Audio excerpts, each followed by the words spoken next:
Amina, karibu sana. Asante. Wewe umetokea wapi? Umetusikia wapi? Nimetokea Goba, Njia 4. Mimi nimewasikia Instagram. Okay, karibu sana. Asante. Umekuja kwa lengo gani? Hapa nipo kwa ajili ya kujipatia kipato changu kwa njia ya halali kabisa. Kwa njia halali kabisa. Hongera, karibu. Asante. Karibu sana. Na ukweli ni kwamba wengi tumefundishwa kutafuta kipato kwa ajili ya kujipatia kipato. Yaani tumefundishwa kutafuta hela, lakini kuna mchakato ili upate hela, si kuna mchakato. Hiyo hatuna habari nayo. Ndio narudi pale pale nilichotoka kusema wakati naongea na Zuri, kwamba kuna mwongozo ambao utakusaidia namna ya ule mchakato ili uweze kupata kile kipato. Hiyo uwaga hatuhangaiki nayo. Jicho letu linaenda moja kwa moja kwenye hela, kwamba mimi hapa nataka nipangwe nikipata 500,000 au 300,000 au 1,500,000. Lakini kumbe unatakiwa uwekeze nguvu kwenye mchakato. Mchakato ule, kwamba ili nifanye kazi kwa ubora, bosi wangu anikubali, asikubali kunipoteza kirahisi, aniongeze mshahara. Yani hapo ndio wazo lako, mawazo yako yote yanatakiwa yawe hapo. Alafu yale matokeo ya pesa unayoyataka yatakuja yenyewe bila hata kutumia nguvu. Sisi tunaelewana? Kwa hiyo dada Amina, karibu. Wewe una taaluma gani? Mimi na taaluma nimesoma uuguzi. Umesoma uuguzi. Kwa hiyo leo mko wawili hapa mmesoma uuguzi. Au wewe sio muuguzi, wewe ni nesi? Kuna tofauti ya nesi na muuguzi? Hakuna tofauti? Tofauti yake nini? Wewe umesoma muuguzi, tofauti ya muuguzi wewe na huyu ni nesi ni nini? Tofauti labda hapa tuseme tu Kiswahili tutakuwa tunashindwa tu kuelewa. Labda niseme mimi tabibu. Nimesoma utabibu kwa maana kwamba udaktari. Sasa hivi wanaposema daktari kwa ngazi ya diploma. Na nesi? Nesi ndo hao wauguzi. Okay. Wewe uko juu ya huyu. Ndio? Wewe ndio unamsaidia, huyu ndio bosi wako. Okay. Haya, karibu. Wewe umesoma ngazi ya diploma. Kwa ngazi yako ya diploma unaweza kufanya kazi wapi? Naweza kufanya kazi katika hizi dispensary za kawaida ambazo ndogo ndogo. Inategemea na uhaba utakavyokuwa, ila kuna ngazi siwezi kufanya kama hospitali za mkoa hizi za rufaa. Bado kule unatakiwa uwe na nini? Kule wengi wanakuwa kuanzia degree ya udaktari au wamespecialize.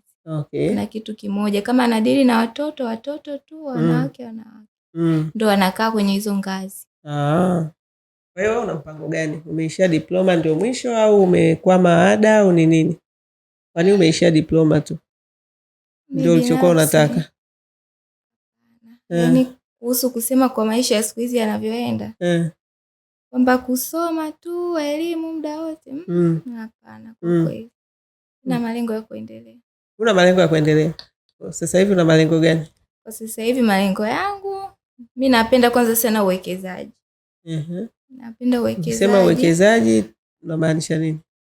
Napenda vitu vinavyohusisha, nikipata hela leo 500,000, nafikiria nitaizalisha vipi ili niweze kupata zaidi. Na ndio maana muda mwingine mpaka watu wanaweza kunishangaa, kwa nini unaamua kutoka huku kuja kufanya kazi?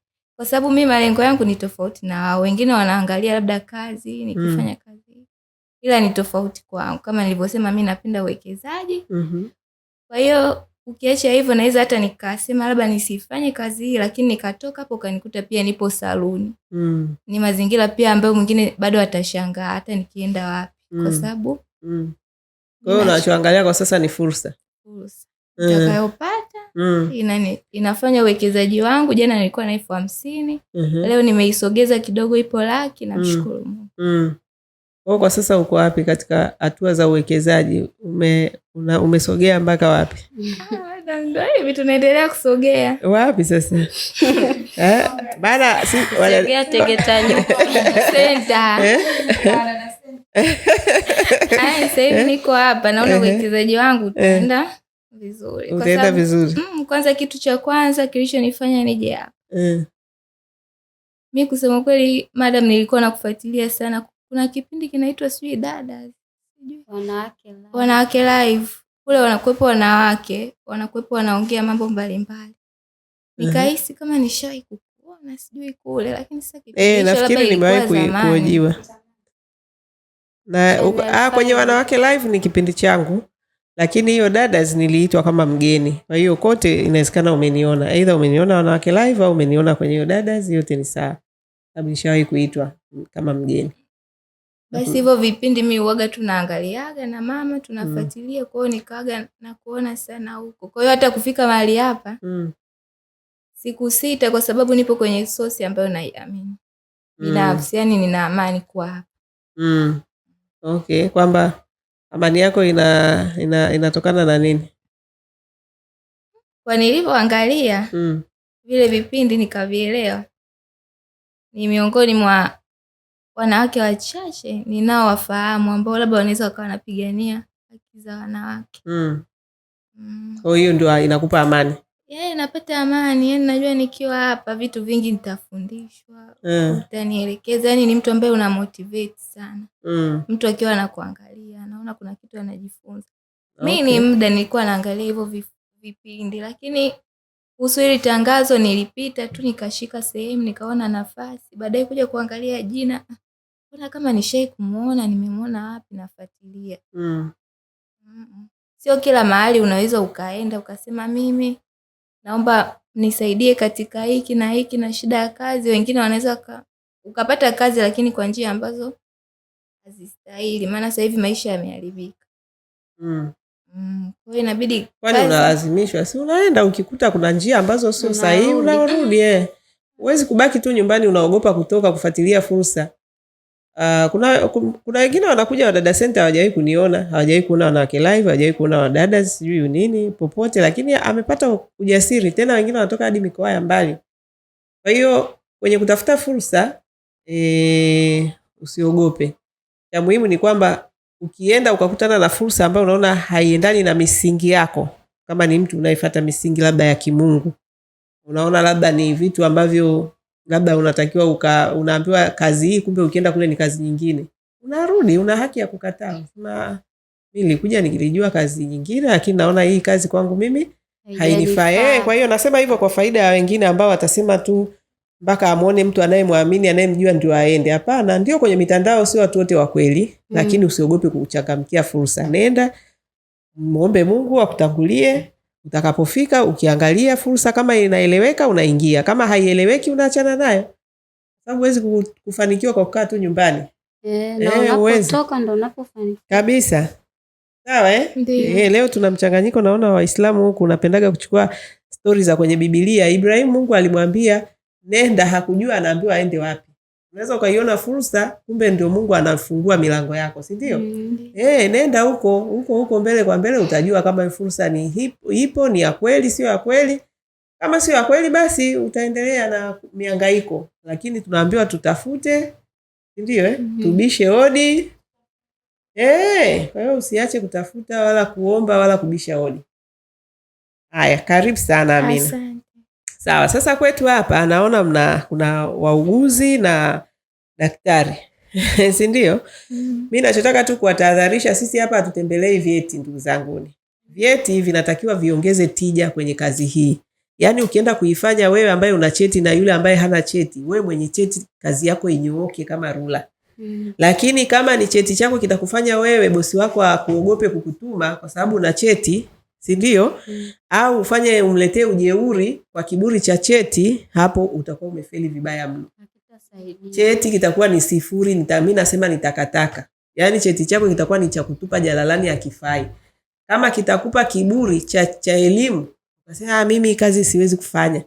Mimi labda mavi ya mtoto siwezi kushika. Angekuwa mtoto wako unashika ushiki? Unashika. Kwa nini kwa bosi wako ushindwe kusafisha mtoto vizuri kwa sababu una cheti? Kwamba eti mimi na cheti changu cha udaktari ndio mimi nakuja kusafisha mavi ya watoto. Ndio unasafisha sasa, kwa sababu tena ukiwa hospitali si unasafisha mavi ya watu wazima. Lakini sio hivyo tu, hata kwa mtu ambaye ana cheti chochote ambacho hakihusiani na hospitali, ni cheti chako cha uhasibu, ndio hujapata sasa kazi ya uhasibu, Mungu anakupitisha kwanza kwenye kazi hizi za nyumbani ili yakufundishe maisha. unatakiwa kama una cheti, yani kazi yako ukifanya iwe tofauti na mtu ambaye hana cheti. Na usije ukajiwekea mipaka kwamba mimi mwenye cheti kazi fulani sifanyi. Mimi kufua, unachagua kazi, hapana. Ukishaona una dalili za kuchagua kazi, eti unaziona hizi kazi sio hadhi yangu kwa sababu umesoma, una degree au una diploma, una cheti gani, basi wewe unatakiwa, ndugu yangu, yani sijui nikwambieje. Sijui unaelewa yani usiwahi kumtamkia mtu umesoma, kwa sababu yani huo ni takataka kabisa unachokiongea. Kwa hiyo nasema hivyo ili niwasisitize. Yani tunawatarajia nyinyi wenye vyeti, na ndio maana sisi tukawaita smart, watu ambao kidogo wameelimika. Kwa sababu tunaamini zile elimu ulizopata kule unatakiwa uzilete huku sasa ili mambo yako yafanyike vizuri kwa ubora. Lakini bahati mbaya kuna wengine wanaaibisha hivyo vyeti. Unakuta yeye anafanya zero kabisa. Yani mpaka bosi anasema hapana, mimi bora niletewe dada hata ambaye hajaenda shule. Anaweza kukaa na nyumba yangu vizuri na akakaa na mimi kwa heshima na adabu. Lakini hawa waliosoma hawa wamejama viburi, ni hawawezi kufanya kazi, ni kulala tu, ni muda wote wako kwenye simu. Sasa hizo sio sifa tunazozitaka kwenye hichi kituo. Sawa jamani? Na kwa hela mnazotaka kulipwa, kuanzia hiyo 1,500,000 si hela ndogo. Mmesikia ushuhuda hapa, watu wanalipwa bado 30,000, 50, si ndio? Kwa hiyo hata 1,500,000 ni hela nyingi. Lazima uitumikie, lazima uifanyie kazi, lazima uiheshimu na ufanye kazi kwa bidii na uaminifu. Kwa hiyo tafadhalini sana nyinyi ambao mnakuja, na wapa angalizo, ambao mmeenda kwenye kozi tofauti, si ndio? Tumieni elimu zenu vizuri. Hizo elimu msitumie kwenye hizi kazi, muongeze ubora, muongeze tija. Sawa jamani? Jitofautishe na mtu ambaye hajaenda shule kwa kuhakikisha unaonyesha heshima ya hali ya juu, nidhamu ya hali ya juu na uchapakazi wa hali ya juu. Hapo cheti chako kitakuwa na thamani na utalipwa vizuri. Sawa Haya, kwa hiyo karibu sana, karibuni. Asante. Kama nilivyosema, kuna mwongozo huu hapa ambao unawapa mwanga. Sawa? Kwenye mwongozo wetu utapata mwanga mkubwa sana kwenye swala zima la kazi za nyumbani, kwamba uweze kutofautisha yani kazi za ndani za kizamani na za sasa. Sisi tumesema tunafanya kisasa. Na kama tunafanya kisasa, kuna mambo makubwa mawili ambayo tunachanganya: tabia zako na ujuzi. Sawa? Tabia na ujuzi vinaenda pamoja, kwamba ukiwa na tabia nzuri lakini uwe na ujuzi wa kazi. Tunaelewa kuna nidhamu huko. Wadada wengi sana wanashindwa kwenye issue za nidhamu. Nidhamu inahusisha mambo ya uaminifu, uadilifu, uchapakazi na mavazi. Sisi tunazungumzia mavazi, na nyinyi mtakuwa mliambiwa kabla mjaja hapa. Si ndio Mliambiwa kuna mambo ya mavazi. Sawa? Si ndio? Lazima mvae vizuri kazini. Pia hapa sisi tunajifunza huduma bora kwa mteja. Bosi wako yule anayekulipa mshahara na wale ndugu zake kule nyumbani, wote ni wateja wako. Kwa hiyo lazima uwe na neno, wanasema mteja ni nani? Lazima ujifunze kuwahudumia vizuri. Na sio unaenda kuhudumia kwa visirani. Sawa? Sisi tunazichukulia hizi kazi kama ni taaluma, kama taaluma nyingine. Kama wewe Amina ulienda kusoma udaktari na dada Helen pale, basi na sisi hii tunaiona ni taaluma kama taaluma nyingine. Kwa hiyo unatakiwa uweze kufanya kazi hizo kwa ubora kitaaluma kwenye kila eneo la usafi, eneo la mapishi. Sawa? Kuna siri za nyumbani, unaenda kufanya kazi kwenye faraga ya familia, unatakiwa uwe mwaminifu, unatakiwa uweze kusimamia muda vizuri, usafi na usalama wa watoto na familia husika, mawasiliano ya heshima. Kuna wadada mnaongeaga na mabosi wenu vibaya, mmewashikia hadi viuno. Uwe na mipaka ya kazi, ujue bosi wangu mpaka wake ni mwisho ni hapa, si ndio Na msipende kuwazoea sana watu kupita kiasi. Sawa jamani? Kuna kujenga ni shauku ya namna ya kufanya hizi kazi, kwa maana ya kuipenda kazi yako, ujitolee zaidi ya unavyolipwa, unavyotakiwa, ujisikie kuwajibika binafsi, umeelewa, na uwe na hamasa ya kujifunza. Ndio maana nikasema mtu mwenye hamasa ya kujifunza atatafuta huu mwongozo wetu kwa gharama yoyote. Kwa sababu gani? Anataka kuongeza thamani. Sawa? Kwenye namna ya kukaa na watoto, kutengeneza ratiba nzuri za watoto, mambo mengi. Yani kwenye mtaala wetu kuna mambo kibao. Kwa hiyo nachotaka tu kusema ni kwamba uhakikishe unajiongezea maarifa ili uweze kufanya kazi vizuri. Ukienda na akili yako hiyo, ndugu yangu, hakuna maajabu utakayofanya. utaendelea kufanya kazi kama wadada hao 50,000 mtaani na bosi hataona thamani. Na asipoona thamani, ndio hivyo atatuambia, jamani, udada mimi naona mnachokiongea huko ni tofauti na anachokifanya. Maana wanatusikiliza. Si ndio? Lakini we lazima uonyeshe njia. Tushakwambia kuna mwongozo, kaa chini, soma, uelewe. Na we tenga muda wako kama kweli unatafuta hela. Kama ulivyoweza kutenga muda ukatoka kwenu huko mpaka umefika Wadada Center. Tenga muda sasa uweze kupata maarifa kichwani ya hizi kazi naenda kufanyaje? Uchukue jembe. Tunasema hii ni nyenzo, ni jembe la kwenda kulimia, si ndio? Haya, habari ndio hiyo. Karibuni sana, mimi nawatakia kila la heri. Asante. Haya.